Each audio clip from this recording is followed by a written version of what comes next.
Welcome to Drunk Bible Study. This show's mission is to read every single word of the greatest story ever told. A warning to our listeners, the hosts of this show are sinners, but they're doing their best. There will be drinking and there may be some swears. They did say they'd try to keep it clean, but I wouldn't put my money on it.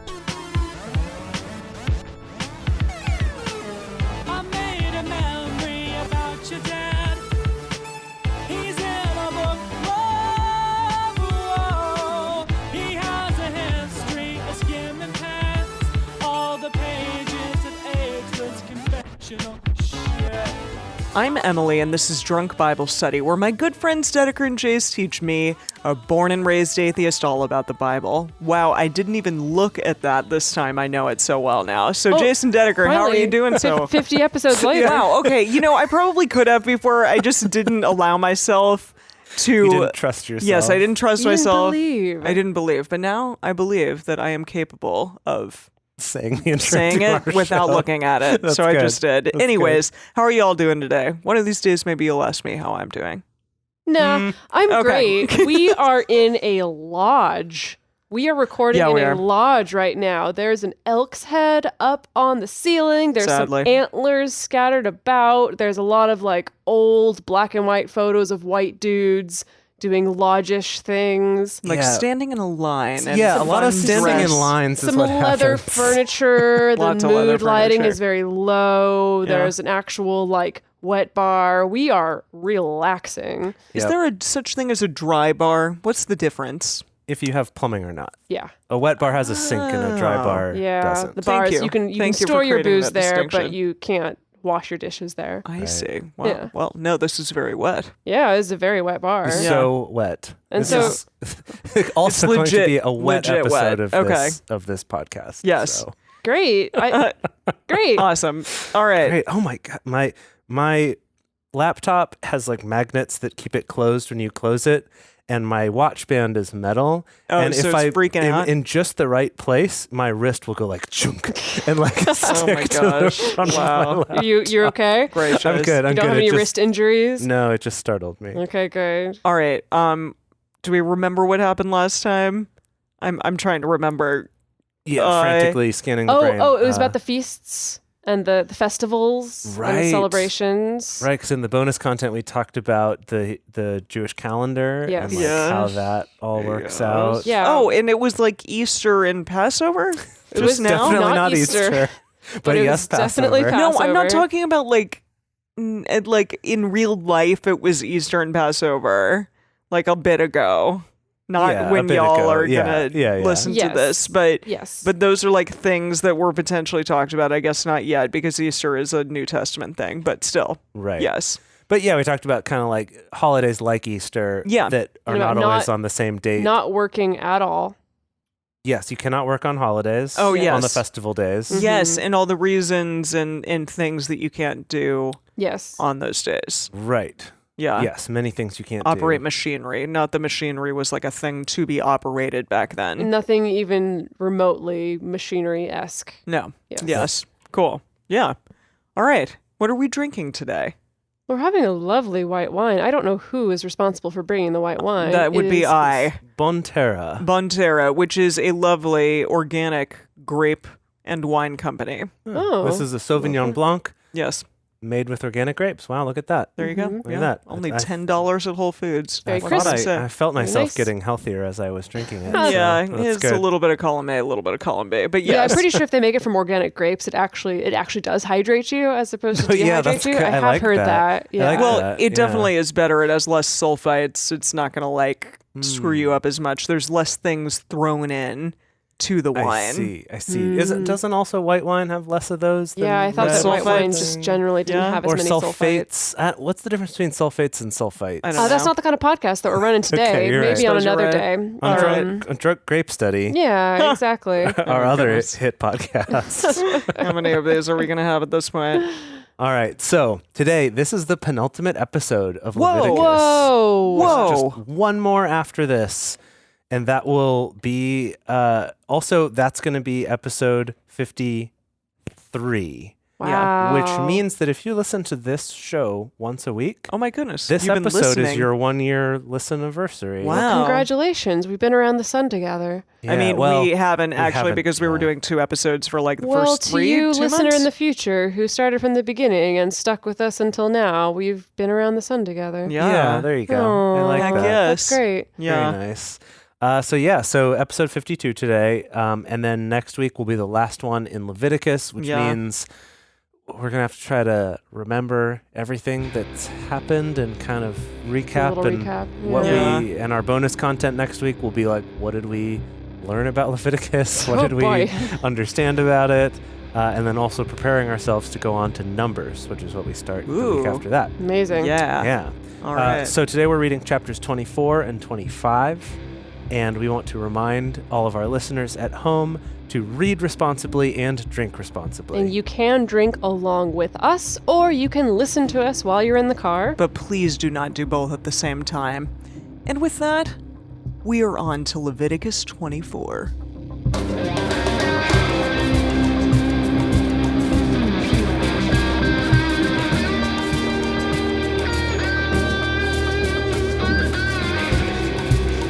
Yahweh spoke to Moses, saying, again, another thing. So, okay. It's always one more thing. Just back up. Okay, we got one verse. Has every single start of Leviticus been Yahweh spoke to Moses, saying? It seems that does... pretty much, right? Yeah. That seems to happen a lot. That's correct. Yeah. Recurring theme for sure. Yeah. Okay. Yahweh spoke to Moses, saying, command the children of Israel that they bring to you pure olive oil beaten for the light. I mean, I thought that you pressed olives. I didn't realize you beat the oil out of them. That's news to me. Beaten for the light. Mm-hmm. What do they mean by the light? Because be used as lamp oil? Yeah. I'm assuming. Oh. But you eat olive oil. Yes. You also light your lamps. It is multi-purpose. Oh, I mean... I suppose I should have known that, but I didn't. You learn something every day. I mean, I think that's kind of the oil that they had, you know? Yeah. Yeah. Right? Like, I don't know what it's other... probably like oil and maybe animal tallow. Oh. Maybe. Right. Yes. I don't know. I'm sure there's probably other, like maybe some flax oil. I have no idea. Seems like olive oil is probably the most reliable bet you got. Yeah. Yeah. Well, all right. So, pure olive oil beaten for the light to cause a lamp to burn continually. Outside of the veil of the testimony in the tent of meeting shall Aaron keep it in order from evening to morning before Yahweh continually. It shall be a statute forever throughout your generations. Okay, so we got to keep the menorah burning. Wait. Overnight. Is that here already?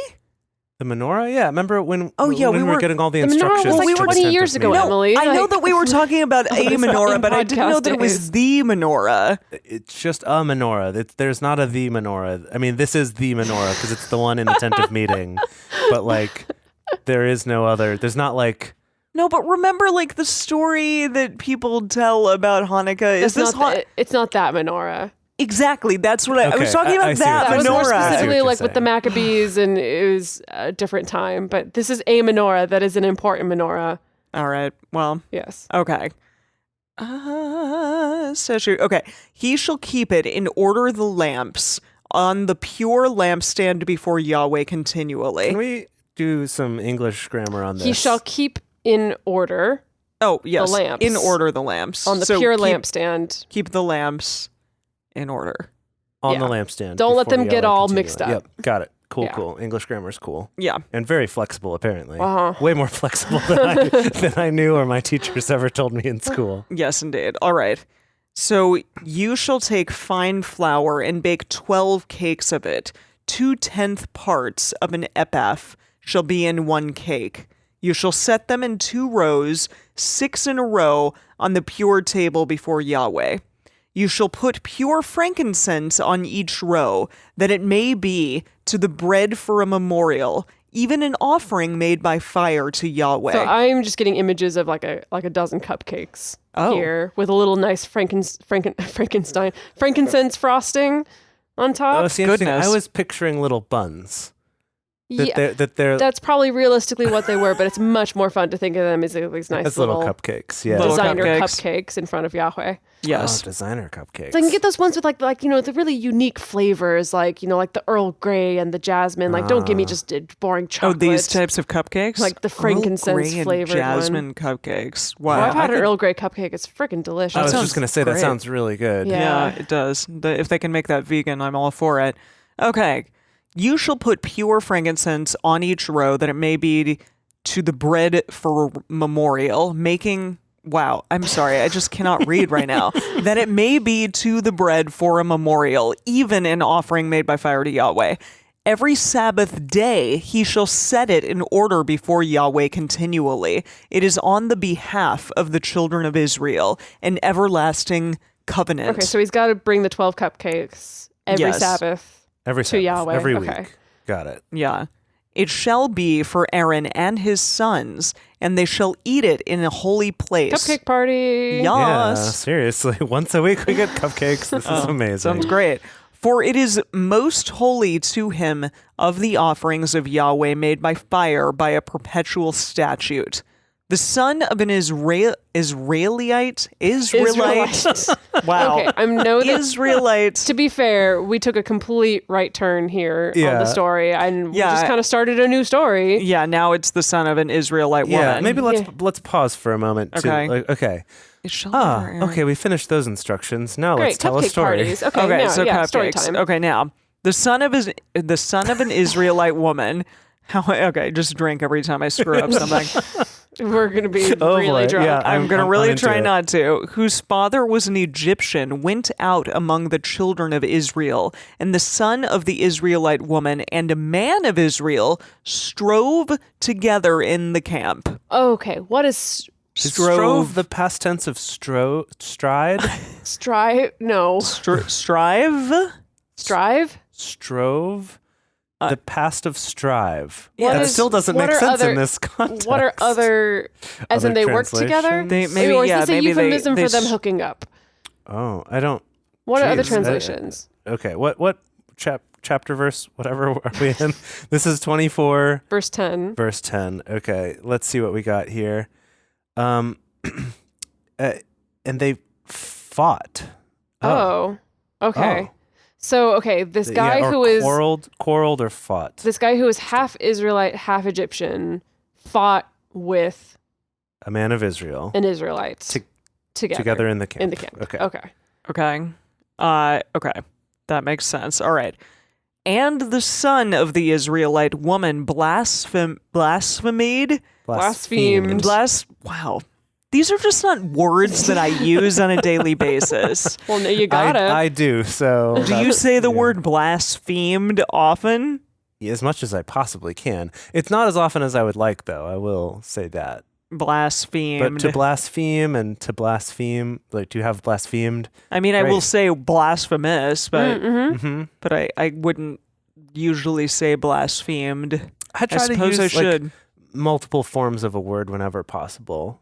Well, like instead of just talking about like getting some reconnaissance, to say like to reconnoiter is a good one. Instead of strive, you're like, we strove together. Yeah. I really strove with this guy at work the other day. Yeah, I've heard you say that all the time. That's exactly why you just knew what that meant.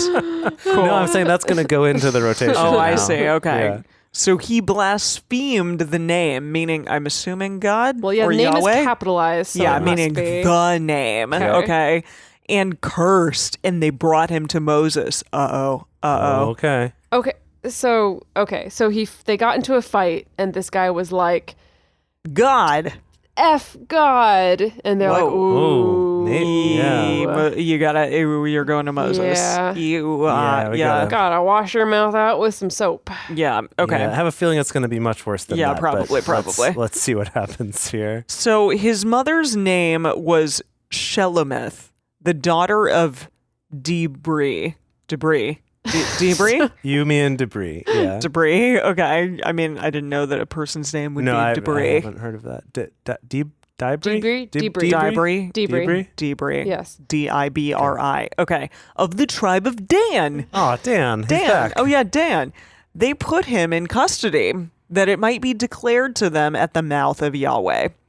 So Yahweh spoke to Moses, saying, "Bring forth him who has cursed outside of the camp, and let all who heard him lay their hands on his head, and let all the congregation stone him." Whoa! Told you that was going to be much worse than washing your mouth out with soap. Yikes. Okay, hang on. Before we get into any more of the gory details of how we're going to punish this person, do you think it's intentional that there were like, so this guy who is half Egyptian, by the way, he's the one who is the troublemaker? Like, because I was like, that's such a weird detail to throw in. Yeah, but you're right, though. That is like, no. I know his mom is an Israelite, but he was half Egyptian. So, like, it makes total sense why it's okay for us to stone him to death for saying F God. I don't know, man. Yeah. Yikes. Yeah, this is all right. I'm a little. My mind more went to that. All the people who heard him lay their hands on his head, and then they all stone him. While those people are standing there with their hands on his head, they're kind of like, "Ooh, don't miss, please."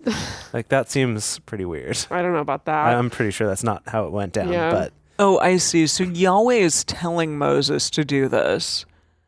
Okay. Okay, hold on. What? Let's think about this whole chapter so far. Yes. It started off, Yahweh's like, hey Moses, I got some more instructions for you. So Cupcakes. All right, here's the deal. Cupcakes, gotta make sure people do these every week. Yum, yum, yum. Aaron and his family's gonna eat them. It's gonna be great. Oh, the son of this Israelite woman and an Egyptian. Yeah. He jumps into gossip. You're right. I mean, he's got some hot goss, okay? Yeah. Needed to some hot Ryan Gosling. So, yeah. Okay, all right. So, Yahweh's gossiping to Moses, and then But then now giving instructions. He's like, I heard this that is it going turns into on. a morality tale. Yeah, okay. Or I think more instructions. Like, here's what you got to do. Okay, so let all the congregation stone him, and then you shall speak to the children of Israel, saying, whoever curses his God shall bear his sin. He who blasphemes the name of Yahweh, he shall certainly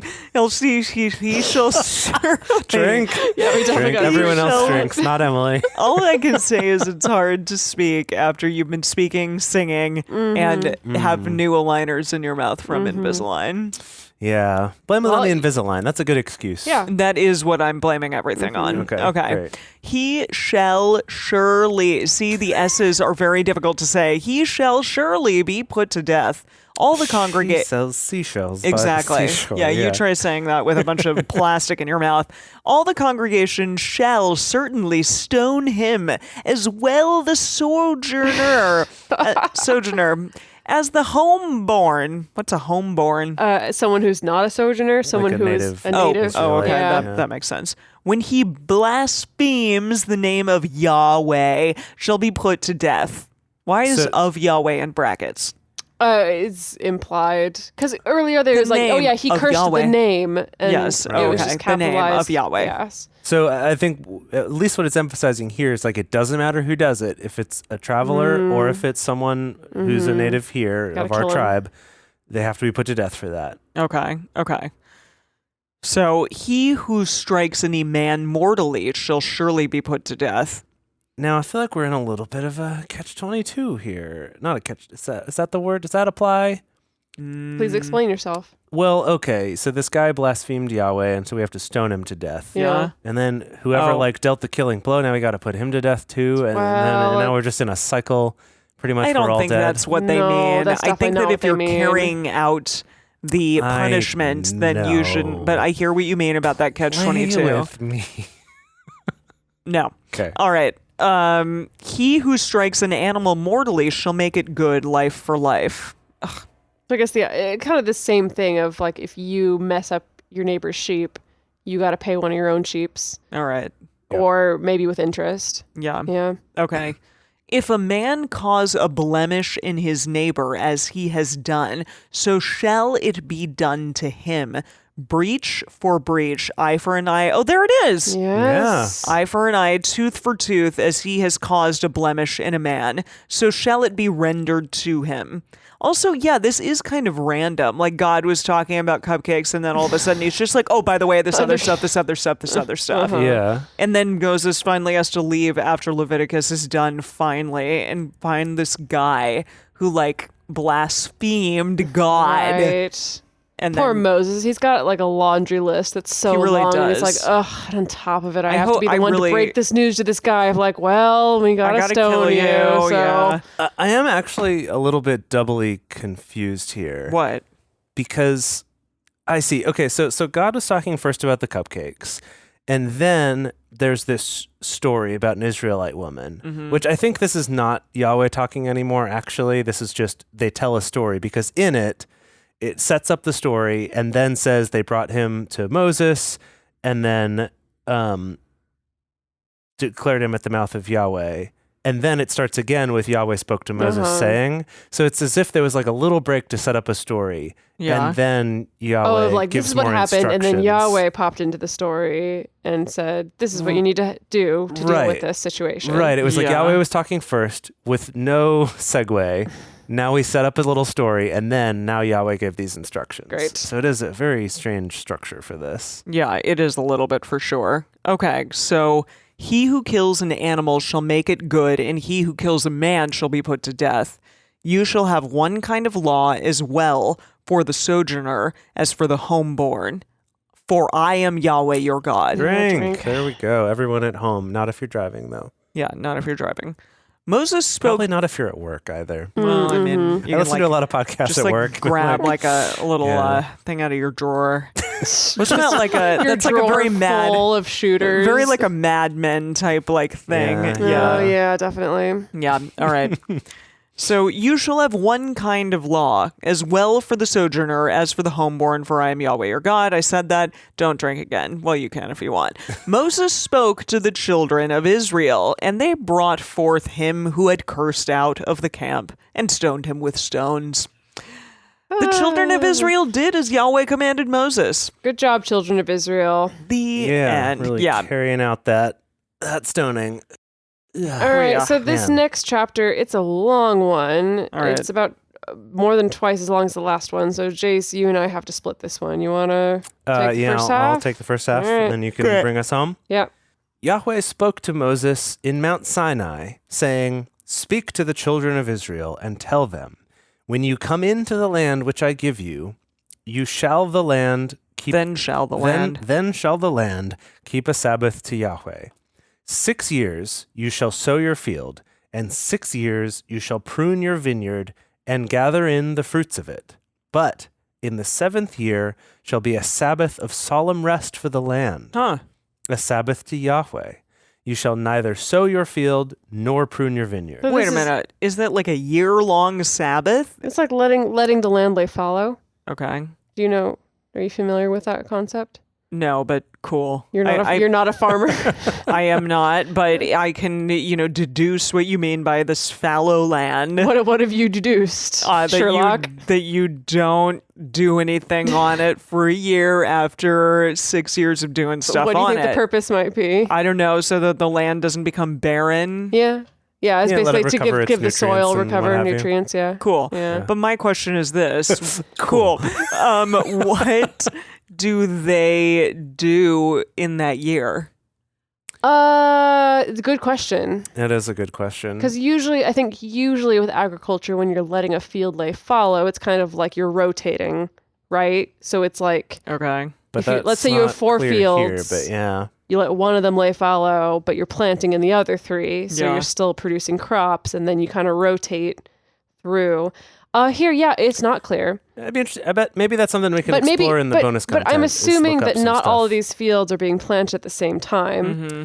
It's like you lay in your fields one year, but then your neighbor lays them in the second year, and then you like the Sabbath year for each crop doesn't necessarily fall in the same year, perhaps. We can research it more for the bonus content. Yeah, I'm sure we could extrapolate this, but if we're just reading the text literally as it's written, it's like when you come into this land, you plant for 6 years and then you just don't eat for the 7th year. I guess so. We'll see if we can don't find some eat more. And don't work. And don't do for a anything. Whole year. Yes, indeed. Take a break year. Yes. A break year. Right. Don't prune it. Don't sow fields. Don't prune your vineyard. Okay. That which grows of itself of your harvest you shall not reap, and the grapes of your undressed vine you shall not gather. It shall be a year of solemn rest for the land.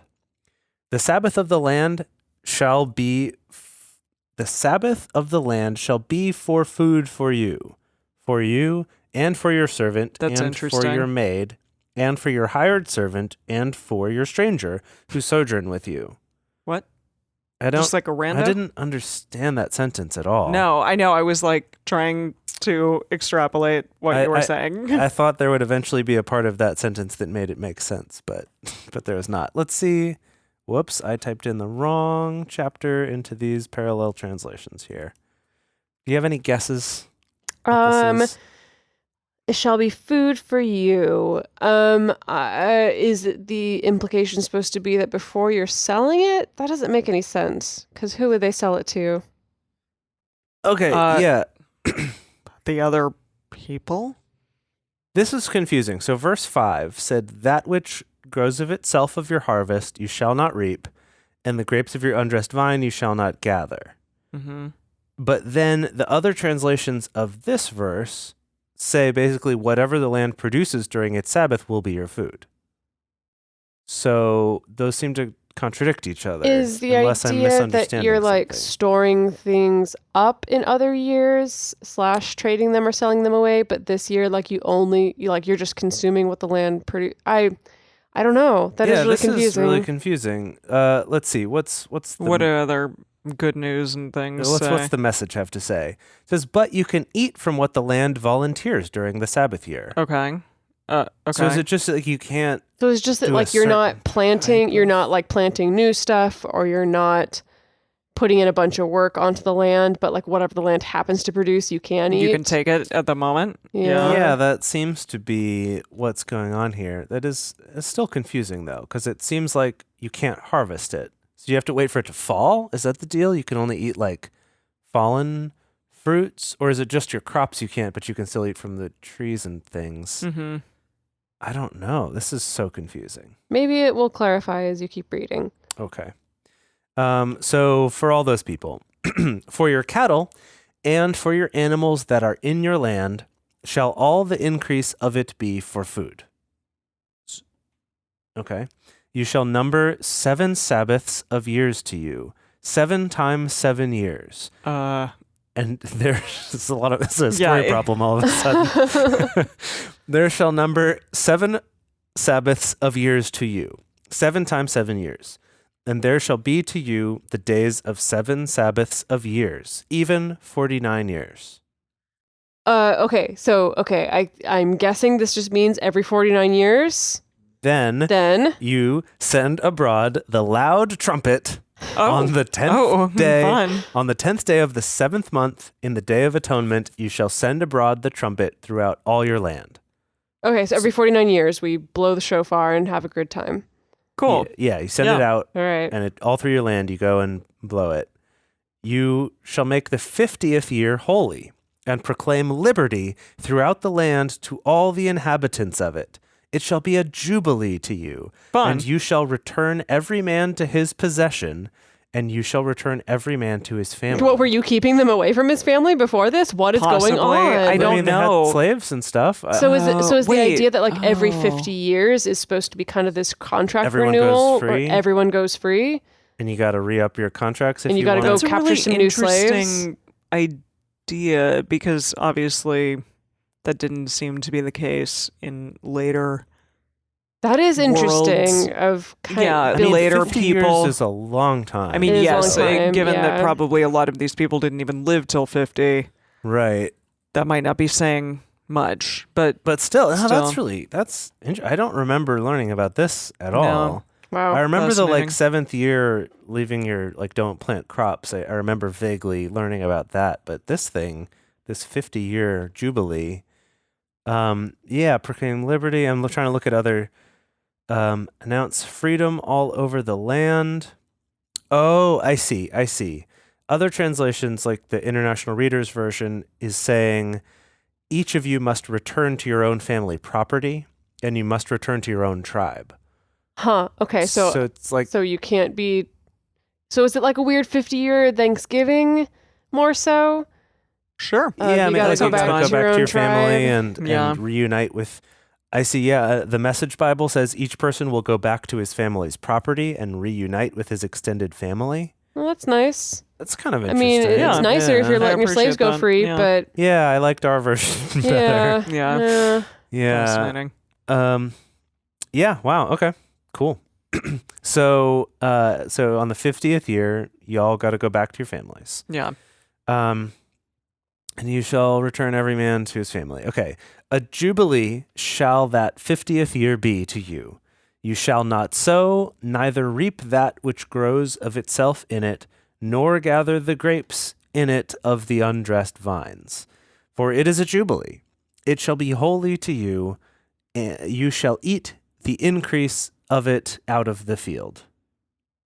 Again, all right.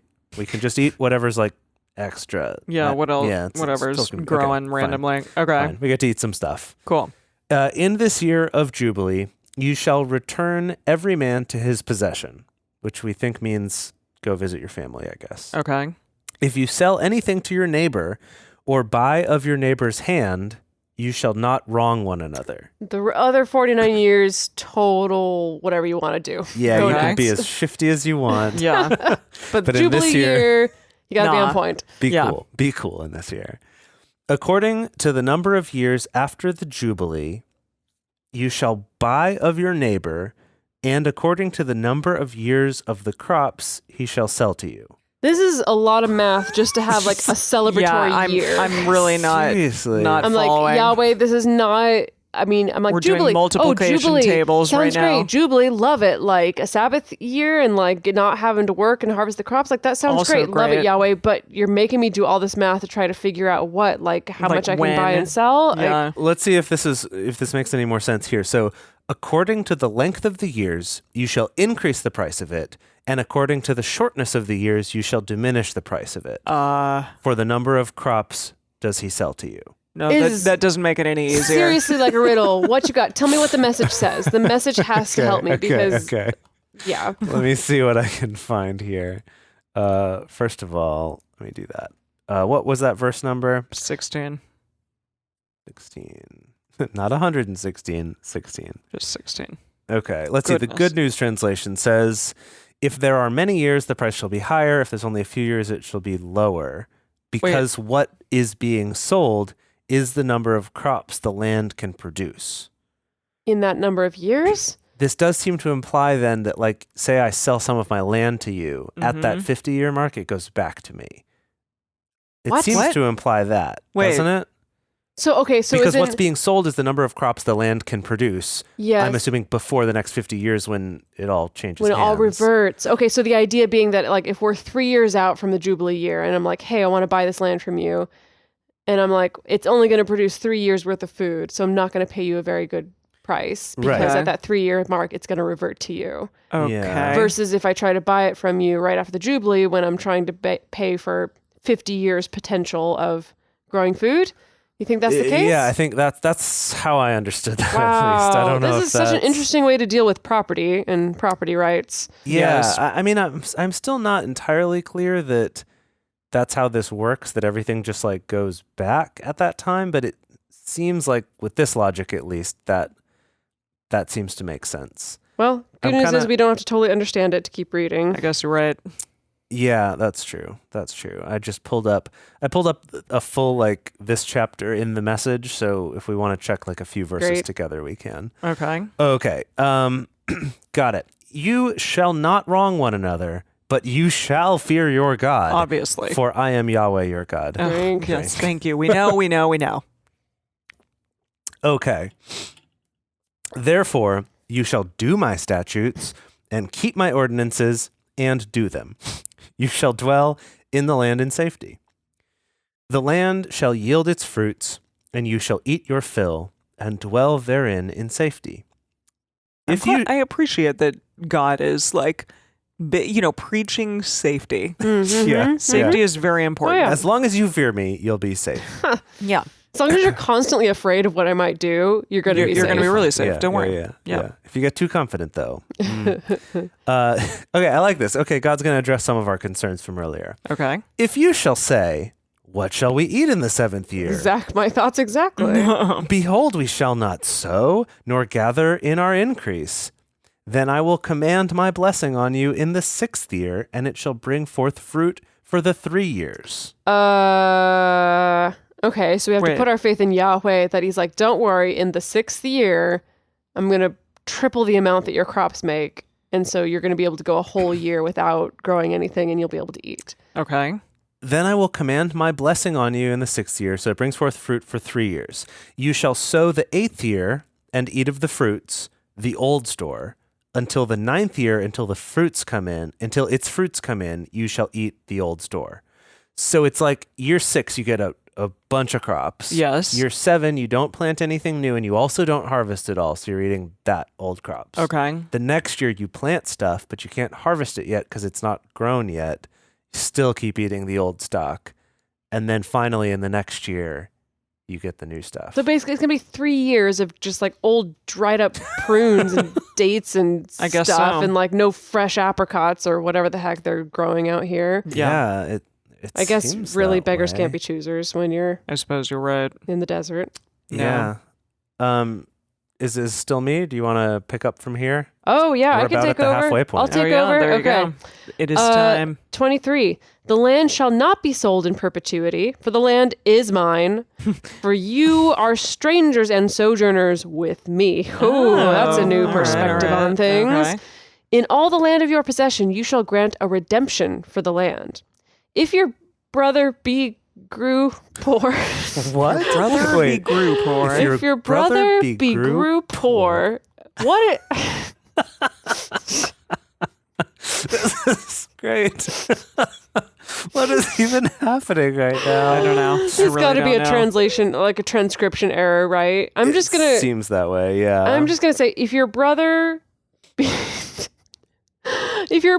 poor. I like this one, the Septuagint Bible. And if thy brother who is with thee be poor. Yes, okay. And if thy brother who is with thee be poor, and sell some of his possession, then shall his kinsman who is next to him come, and shall redeem that which his brother has sold. Okay, so if your brother is poor and has to sell off some of his stuff, then his kinsman is going to come along and buy that stuff back. Yeah. Yes, I guess so. I think that's what redeem means in this context. If a man have no one to redeem it, and he grew rich. This is adventures in grammar odd. here. Yeah. I wonder, like, what does it mean? Like he has become. I think that's what it means. And he has grown rich, and he grew rich, and find sufficient to redeem it. Then let him reckon the years of the sale of it, and restore the surplus to the man to whom he sold it, and he shall return to his possession. Okay. So if he's poor, he has to sell off some of his land. Then suddenly he gets rich somehow and is able to redeem it. Then he can buy it back and restore the surplus to the man to whom he sold it, and he takes his land back. Okay. But if he isn't able to get it back for himself, then that which he has sold shall remain in the hand of him who has bought it until the year of Jubilee.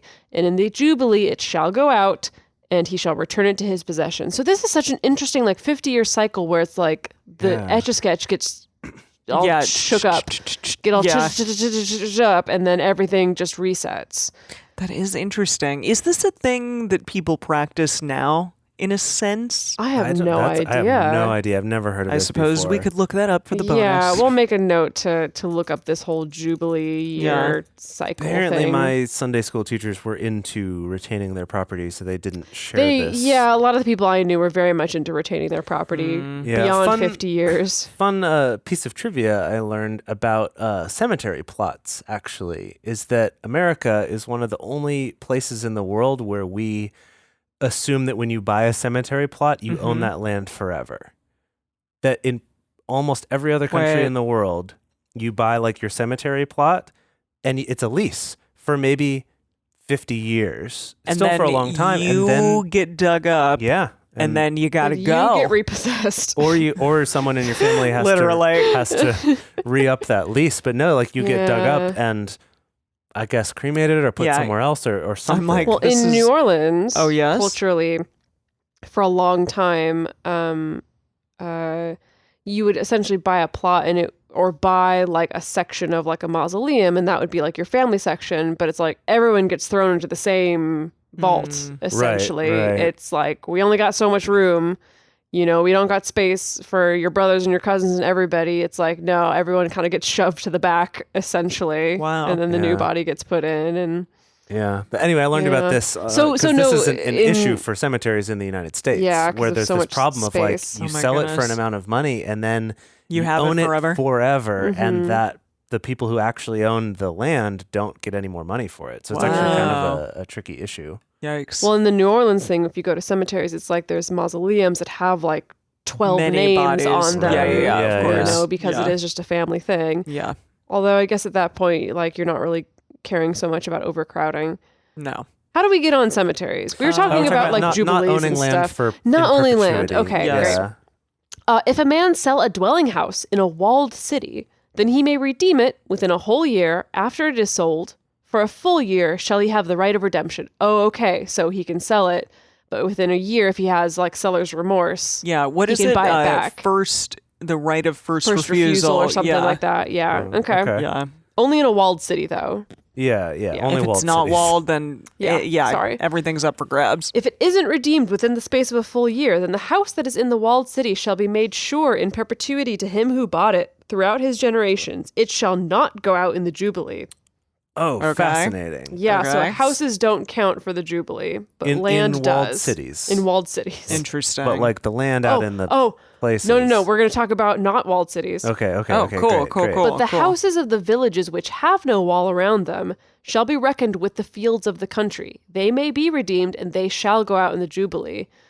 Gosh, so it's like every 50 years there's a lot of upheaval happening of people just like shifting around and needing to move out and losing their land or getting their land back or whatever. Wow. Also, but like, okay, my confusion is, so at the 50 years, it kind of resets and goes back to whoever had it before. But I'm like, but who got to have it in the first place? Like, this could be a very unfair system who the hell for the people who got to have it in the beginning. land in the first place? That is a construct. It's a construct. We've made that up. The idea that permanent, that people can actually own land it's is just your mind believing things. I'm sorry, I'm on a huge Buddhist kick here. No, but it's true though. Which is Dedeker's fault. This is a very Western concept. The idea that like I can own this piece of land. Right.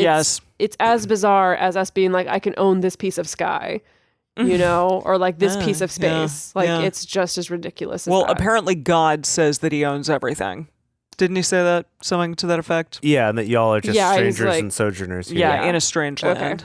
Yes. Let's see. But the field... Oh, wait. No.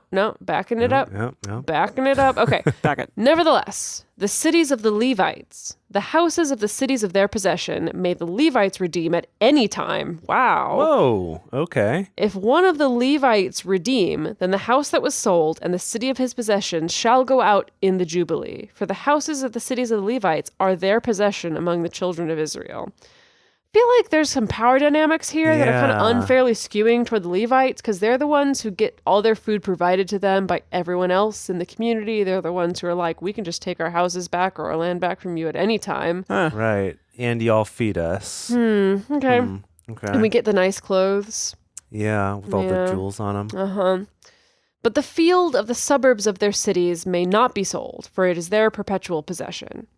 If your brother has grown poor, this makes sense. I'm glad we stopped with this whole be grew poor and whatever the hell. If your brother has grown poor and his hand fail with you, then you shall uphold him. As a stranger and a sojourner shall he live with you. Take no interest of him or increase, but fear your God that your brother may live with you. You shall not give him your money on interest, nor give him your victuals for increase. What's a victual? Food. Yeah. I am Yahweh your God, who brought you forth out of the land of Egypt to give you the land of Canaan and to be your God. Oh, yeah. Got a drink. Okay. Got a drink. I need to fill my glass. Oh, dear. I had too many Yahweh your gods. Yeah, okay. Did you know that... victuals. So victuals is short for victuals. Yes. So the first time I ever read the word victuals was in Legend of Zelda... what was it? Link's Awakening. Zelda 2. Link's Awakening, yes.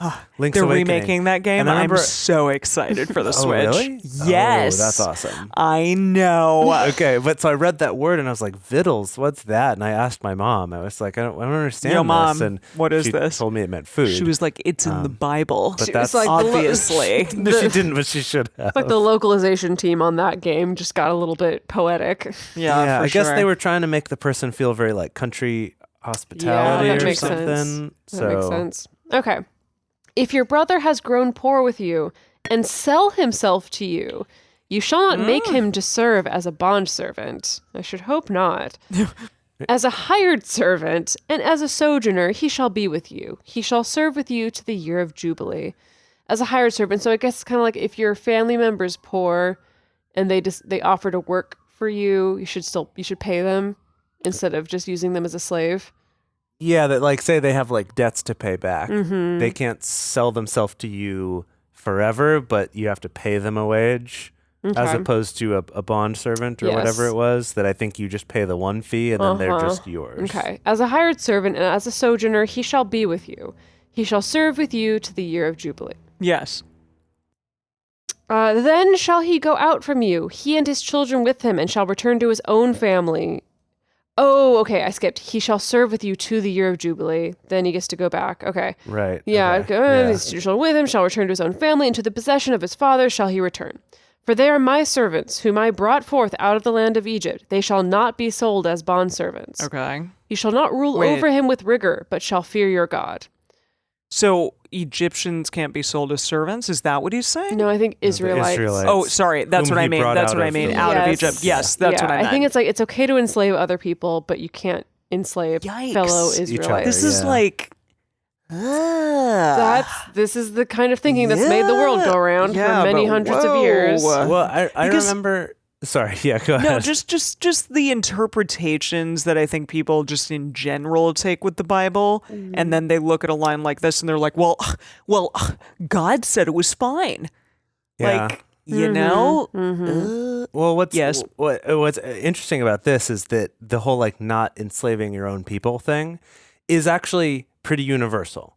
Like that's all over the world, that's the case, right? People will enslave other peoples, other kingdoms, other ethnicities, whatever, but not of their own people. And that when I was studying Russian history, when I was in Russia, one of the things that my teacher told us was that Russia is one of the only countries ever to enslave their own people. That Russia is so huge that it's like you can be like those weirdos at the other end of the country are totally ripe for enslavement. And it's like we all will get to Moscow. I'm just thinking of Three Sisters. Oh, okay. Got it. Yeah. Well, in this next verse, he actually just goes on to say it right on the nose. As for your bondservants and your bondmaids, whom you shall have, of the nations that are round about you, of them shall you buy bondservants and bondmaids. Wow, obviously. God. Wow. Yeah. Okay. Dang. Moreover, of the children of the strangers who sojourn among you, of them you shall buy, and of their families who are with you, which they have conceived in your land, and they shall be your possession. So may I ask, how does somebody who's not an Israelite, what do they think looking at this passage? Like, what do they... do they just skip over it? You're not an Israelite. No, I'm not, and I think I guess you're like 2% like me. Yeah, I guess you're right. You're right. I do have some. What is it? Ashkenazi. That's the one. Yeah. I don't know. I feel like if I were to read this and be not 100% Israelite, then I might be like, wow, like I feel a little left out here. Yeah. God. Yeah. Yeah. No, what's the deal? Sense. Yeah. What is the deal? Yeah. Well, the thing about it that's interesting is that this message here was not meant for all of us. It's you true. know what I mean? Like it was at meant the for time the of Israelites. this being written, this was by them for them. I mean, you're right. You're absolutely not right. Not for any of us. That's true. If you did have a stranger who was sojourning among you, and you would be like, yeah, our laws and customs and culture say that like we can buy your children as slaves if we want to. But we're not going to do that to other people. I mean, like to other Israelites, but we're going to do that to you.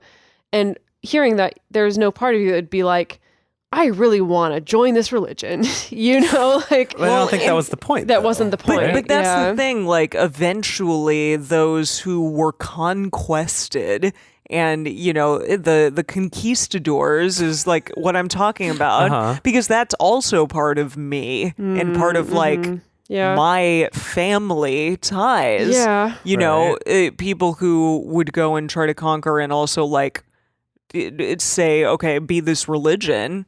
This wouldn't be very appealing to me. Anyone who wants super extra credit and win bonus points with me can read the book Ishmael by Daniel Quinn. I've already read that other book that you had me read. Well, you had a couple of them. One book policy. No. I was, what was At the one? The 50th year, you can tell me another book to read. The Poisonwood Bible. Yes. Well, okay. Well, I'm going to keep giving you books to read. And the next one is Ishmael by Daniel Quinn. And he goes into this idea of like specifically with the Hebrews, like you have this primitive culture that one of their defining traits is that they go into other lands and impose on those lands their customs and their way of being. Okay. And maybe that's not a quote unquote normal way for human beings to be. It's just that this is what became dominant because it was so aggressive and dominant. Yeah. And so anyway, I can't describe it better than Daniel Quinn does. So I recommend reading the book Ishmael. But there is this kind of, it's just very colonial, I suppose. Yeah. On the other hand, though, I think that we're maybe, like Emily, what you were saying kind of sounds like you're looking at it through the lens of modern day Christianity, which tends to be very like, come join us, be part of this. No, exactly. And this, at least from, again, if we're like looking at the text as it's written here. Yeah, it feels very like singular in honestly, a certain people. Right. This is about we're us. We're going to kick some butt. And everyone else. And we don't want them to join us. We're not trying to convince anyone else to join us. But to be fair, like modern day Judaism isn't very evangelical. Exactly. And that's my point, actually. Is it not? No. I don't know. At least what I've heard from my Jewish friends is like if someone wants to convert to Judaism, like the tradition is that the rabbi has to refuse you 3 times. Okay, that's in Sex and the City. Right. But it's more the idea of like, no. If you want to be one of us, that's a hard thing to be, which is what we see here. We're not trying to onboard you like the evangelical Christians are. It's a very different approach to your religion and culture and stuff. Yeah. Anyway, you want to know about some bond servants? Yes, please tell me. I need to get some, and I want to make sure I'm buying the right ones. You shall make them an inheritance for your children after you, to hold for a possession. Of them shall you take your bondservants forever. But over your brothers, the children of Israel, you shall not rule one over another with rigor. Okay. You can do it, but not rigorously. Okay. Please. If a stranger or sojourner with you has grown rich, and your brother has grown poor beside him, and sell himself to the stranger or sojourner with you, or to the stock of the stranger's family, after that he is sold, he may be redeemed. One of his brothers may redeem him, or his uncle, or his uncle's son may redeem him, or any who is a close relative to him of his family may redeem him, or if he has grown rich, he may redeem himself. Okay. Just randomly if he grows rich. There was a lot of stories wrapped up in that. So it's like, so if some dang immigrant has gotten rich and an Israelite has grown poor and has sold himself to the immigrant. Which he can do because he can't quite sell himself to another Israelite. Male member of his family can buy him back, or if he's also somehow grown rich while being a slave. Yeah, that's the confusing part. He can redeem himself. He just learned to think and grow rich, and then he rich bought dad, himself poor dad. free. He shall reckon with him who bought him from the year that he sold himself to him to the year of Jubilee. And the price of his sale shall be according to the number of years. I see. So according to the number of years before Jubilee of like essentially like how much the value time is of left the work or whatever. Yes. Okay. This requires people to really write things down, know exactly when the first Jubilee happened and the next Jubilee is going to happen. Some abacuses. Yeah. Abacae? Some I don't know. abacae. What's the plural of abacae? If there be yet many years, according to them he shall give back the price of his redemption out of the money that he was bought for. If there remain but few years to the year of Jubilee, then he shall reckon with him. According to his years shall he give back the price of his redemption. As a servant hired year by year shall he be with him. He shall not rule with rigor over him in your sight. If he isn't redeemed by these means, then he shall go out in the year of Jubilee, he and his children with him. For to me the children of Israel are servants. They are my servants, whom I brought forth out of the land of Egypt. I am Yahweh your God. Good drink to finish that chapter with. Chug that beer. No, kidding. We're not drinking beer, Emily. Wow. I'm talking about like the random people out there who might be drinking beer. Okay. It's like... Chug it. The only thing Yahweh has to brag about is bringing them out of Egypt. Yeah, he really comes back to that. Yahweh. He's not like, I made all of creation. I took care of your ancestors. He's not like, I made you from dirt. He's like, no, I brought you out of Egypt. But I guess that's more relevant to them. That's true. That's true. Their families that's and true. their... He's like, hey, remember how much it sucked in Egypt? Like, right. That's me. Yeah. Wow. That was the end. That was the end of these 2 chapters. Wow. And then we have 2 more chapters, and that is it.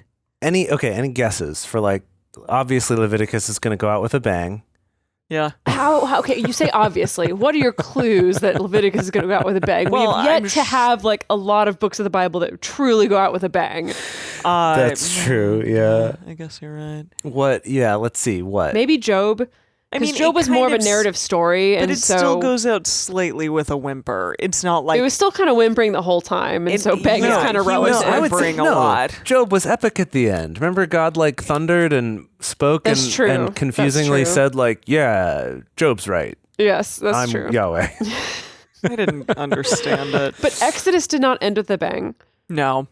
Genesis didn't really end with a bang. The bangs happened in the towards the end, but not quite at the end. Yeah. So Genesis was like cool Joseph's story, and then like a few chapters of denouement. I don't think it's gonna end with a bang. If anything, I would be curious to research. It's like when the person or the people who are writing Leviticus wrote it. Like, how did they know this is the end of this book? Or you know what? They felt it in their souls. They just knew They were just like, whatever, we're good. How does any writer know when they're done? You're right. It's all impermanent, okay? It's like that scene in the movie about Jackson Pollock where someone's like, some lady's like, Ed Harris? Yeah, I think so. Where some lady's like, how do you know when you're done with a painting? And he's like, how do you know when you're done making love?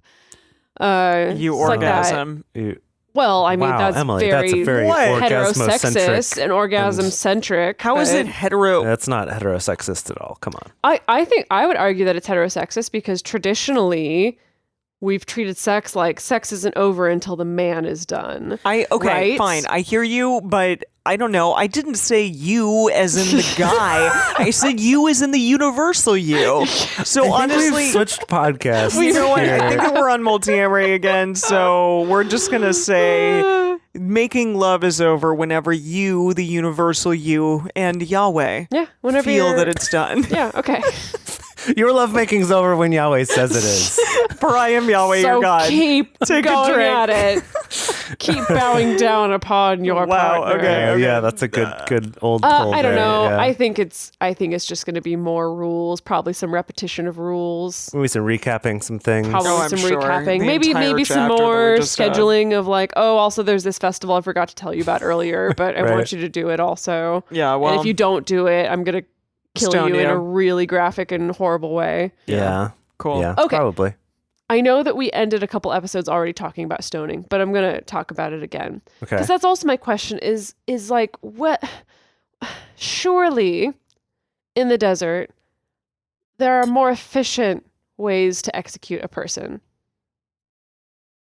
What are you talking about in the Other desert? than stoning. What does in the desert have to do with anything? Yeah, that's a good Because question. the desert things being efficient or not efficient, like you throw someone into the desert and have them die of heat stroke, that's probably not very efficient. What if you give them no water for a number of maybe hours? Yeah, that's not very efficient. Exactly. I guess you wouldn't really have access to any kind of like guillotine-esque I'm assuming at this point, no. To chop off their head. So maybe stoning really is like the best thing you got. Yeah, I mean, I don't know if they have an apparatus for hanging or anything. Yeah, they're not really talking about that. You probably don't have a lot of trees to really hang someone from. I don't know. I don't know what this desert looks like. I've never been to this particular desert. I know the desert that I'm from, what that desert looks like, but... Death by javelinas. Yes, the javelinas will spare you. The cutest execution ever. Oh, no. But also awkward. And frightening. Yes. Anyways, I think... I'm curious, why was stoning so popular? I don't know. We'll look it up for the bonus episode. You have to become a patron to find that out. All right. Anyways, thank you all. Get ready for the last episode of Leviticus coming up in a week. Yeah, near you. Make your cupcakes. Yeah, get your cupcakes, your Earl Grey, your green tea, frosting. frankincense cupcakes. Get your essential oils out, and we're going to do this thing, okay? See you next week. Thank you for joining us for Bible study today. If you want even more Drunk Bible Study, including bonus episodes, new series, guest interviews, and more, become one of our patrons at patreon.com/drunkbiblestudy. If you enjoy the show, take a moment to subscribe, and then write us a nice review on iTunes or Stitcher, letting other people know what you like about it. Find us on Twitter at DrunkBibleCast, on Instagram at DrunkBibleStudy, or send us an email at info@drunkbiblestudy.com. Drunk Bible Study is created and produced by Emily Matlack, Dedeker Winston, and me, Jace Lindgren. Our theme song is Book Club by Josh and Anand from their album Home of the. The theme song for the Book of Leviticus is Jet Powered Vixen by Kevin MacLeod. For more information, visit us at drunkbiblestudy.com.